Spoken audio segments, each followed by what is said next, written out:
Hello world and welcome back to Abe Reviews. For this video, we will be unboxing the AirPods Gen 3. And ito yung box niya. So this AirPods, of course with a lightning charging case. And wala naman masyadong special sa box niya. This one. So these are the compatibility of this wireless earphone, and tara, unbox na natin siya. So I'll just remove the seal here, then we'll have the product, no. So we can actually atake nyo lang diretso, no, pero ako yun lang natin, dahan-dahan.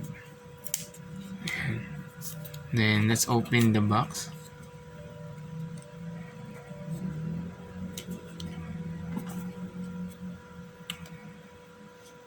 Okay. Kailangan ba natin sa ilalim? Hindi naman na, no.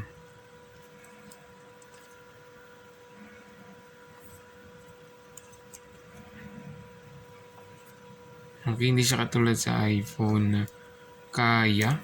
So I think we need to remove yung ilalim din. Or kaya naman. I think kaya naman. There you have it. Nahila naman siya. Ayan. So open natin siya.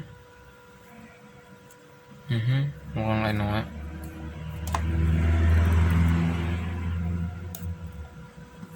So na lang natin. So remove din natin sa ilalim this part.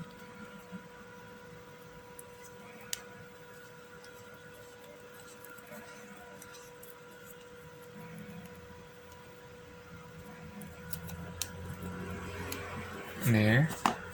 Then you have some paperworks here. Ayan. Signed by Apple, California, and then you have here some of the paperworks.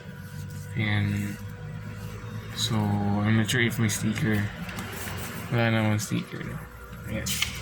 So instruction how to charge, and then of course how to use your AirPods. So you can charge it with the case, and then charge the case using the lightning cable na meron. So let's set aside this one.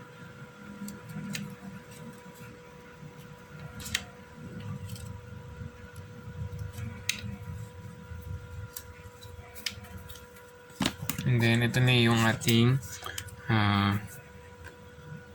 AirPods Gen 3.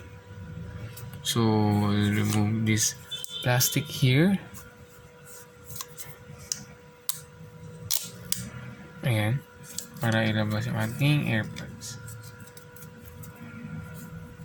So wala namang other things na nasa box, no. AirPods lang yung nasa loob niya. Ayan. So nothing more here. No.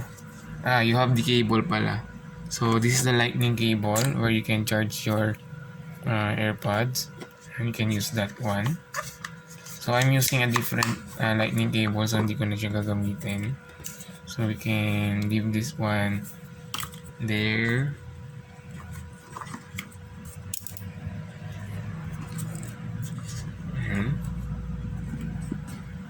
And this is our AirPods.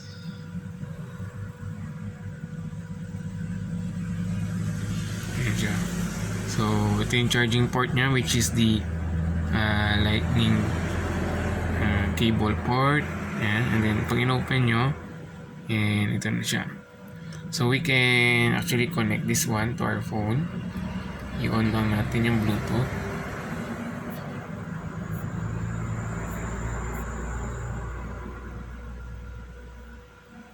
Then yan, meaning dito to be paired siya.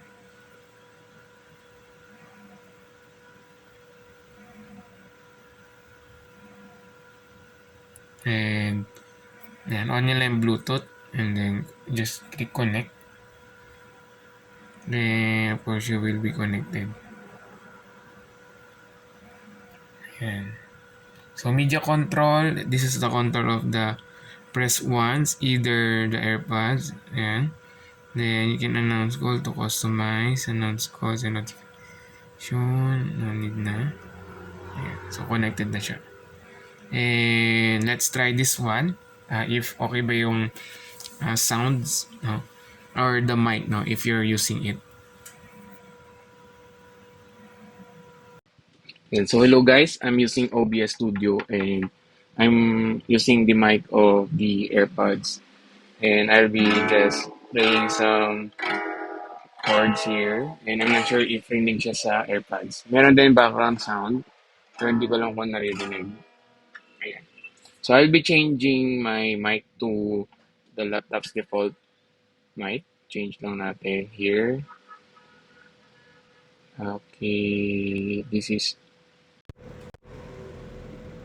There. So that's the laptop mic. Remove na natin to. And balik natin sa case. To make sure na yan, hindi talaga siya yung mic ko. And then I'll play some chords. Yeah, I'm not sure kung rinig siya. So I hope you see the difference. And yeah, yun yung mic niya. Ayun. So ayun guys, if you're trying to buy these AirPods, I hope this video help you know in deciding if you're going to purchase this one. So thank you for watching guys, and don't forget to like and subscribe. And then if you have questions, lagay nyo lang sa comment section or suggestion. So thank you for watching and see you again.